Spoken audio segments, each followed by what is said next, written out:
What's up, ladies and gentlemen of YouTube? Boogie2988 coming at you live once again through the power of the internet. And Gamescom, the big European gaming conference, just wrapped up last week, and we got a lot of news that came out of it, and I want to talk to you a little bit about that. So let's start off with all the awesome PlayStation news that came out of Gamescom this year.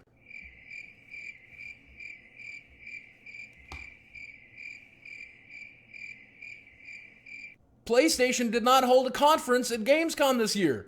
They said and did nothing. I can't even understand why, because it's considered by most to be the largest gaming expo in the world. And you would think, number one, they're going to want to do well in Europe, and number two, that they would want to keep the pressure on that they built at E3. But for whatever reason, the guys over at PlayStation decided it wasn't a good move, and that's weird.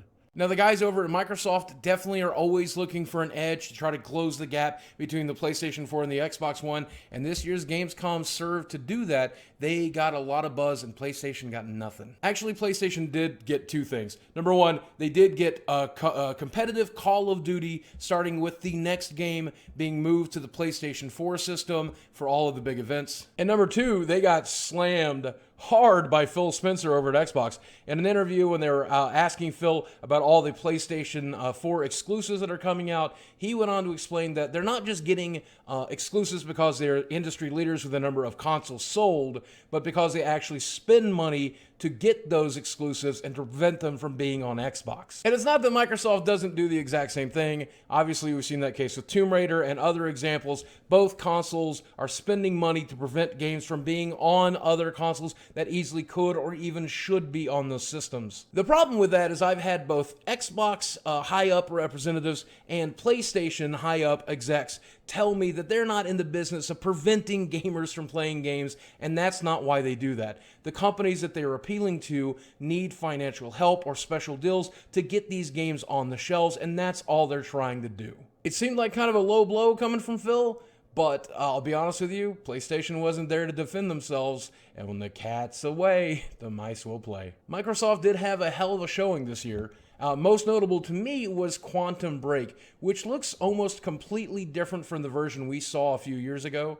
This version has what seems like a completely different storyline, a completely different plot, completely different mechanics, and more importantly, it's got a star-studded cast. We also got to look at Crackdown 3, and what was really unique about Crackdown 3 is that the entire gaming environment is destructible.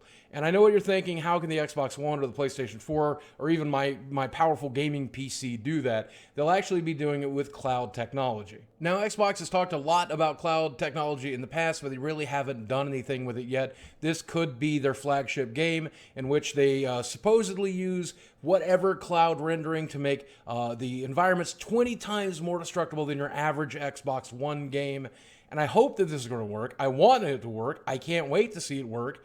And I hope Lizard Squad doesn't fuck with it. We also got a small glimpse of an Xbox One exclusive called Scalebound, and this game actually shows a lot of promise. Now, Scalebound is being produced by Platinum Games, and they made most recently Bayonetta 2, which is an incredible game, and I expect good things from this. It is basically about a dragon rider who does the hack and slash combat thing.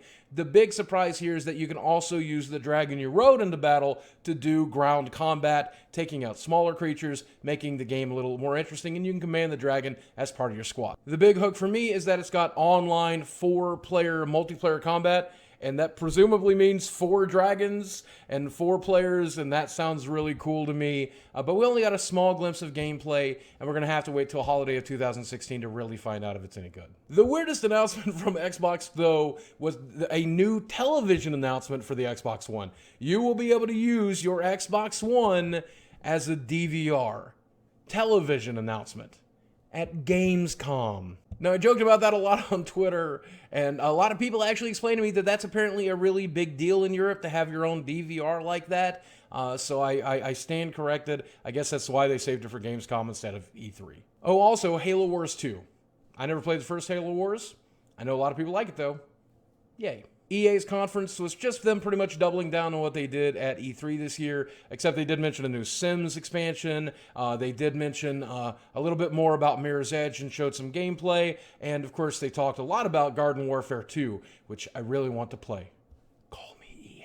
There was also some small amount of Star Wars Battlefront news, and it was an introduction of a new game mode that allowed you to do ship-to-ship combat. And I know a lot of us who were wanting from Battlefront to be able to go from ship to ground and ground to ship. That's apparently not going to be a part of the game, but I have to say this ship-to-ship combat actually looks pretty fun, and I'm glad it's there instead of being omitted altogether.